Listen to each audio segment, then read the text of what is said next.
The fetus of a brain-dead Georgia woman who was being kept alive to carry out her pregnancy continues to grow. Days after the controversial case exploded into the national news and sparked questions about the ethics of using the state's anti-abortion law to keep a woman with no chance of recovery on life support, the woman's mother, April Newkirk, told the local news station, quote, "The baby has its toes, arms, limbs, everything is forming. We're just hoping he makes it," unquote. The Georgia woman, Adriana Smith, went to a hospital in February with what she thought was an intense headache.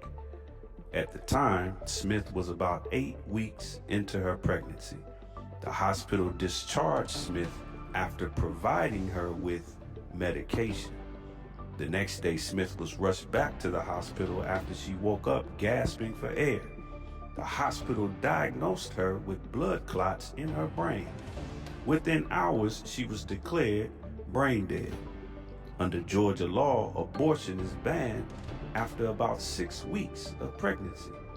That ban also contains provisions that strengthen the concept of fetal personhood, which is a doctrine that holds that embryos and fetuses should be considered people, and as such are entitled to full legal rights and protections. Doctors told the family that the law requires keeping her alive to preserve the pregnancy. Adriana's mother said, quote, "We didn't have a choice or a say about it.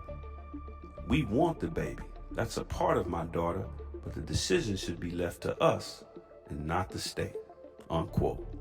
This situation and story has ignited another political controversy in an already politically charged year.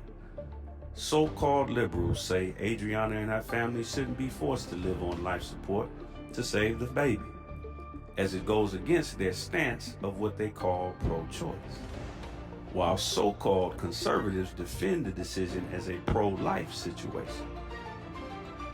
And above and beyond the expected political tug-of-war this story is turning into, this story once again proves 3 things. 1, Black women do not fare well in America's medical system, especially when they're forced to deal with it alone. Number 2, pro-life in the political spectrum is not pro-life at all.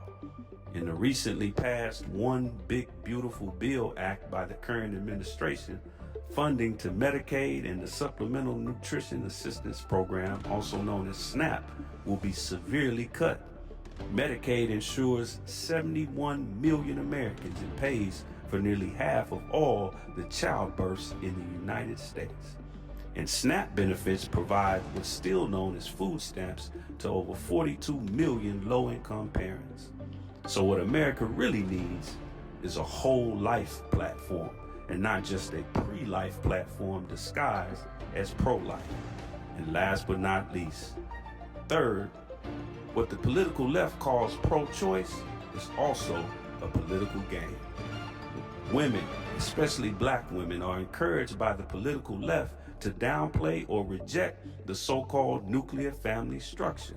They are also encouraged to believe that promiscuity is equal to freedom, and for nearly 50 years, the role of the man, especially the Black man in the household and in relationships, has been diminished as optional, if not flat out unnecessary. In at press time, there has not been any mention of the father of Adriana's unborn child or what his opinion of the situation is. And according to Final Call News, recent data shows that the mortality rate for mothers is improving for white, Latino, and Asian women, but not for Black women.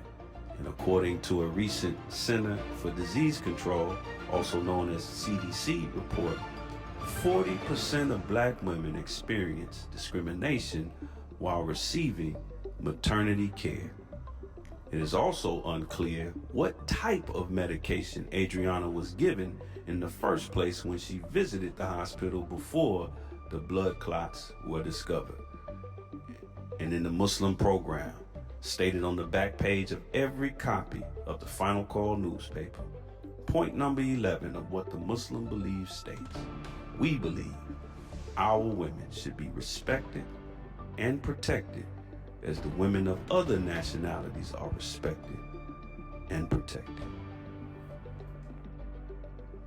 NationTownTV News, right down to the modern times.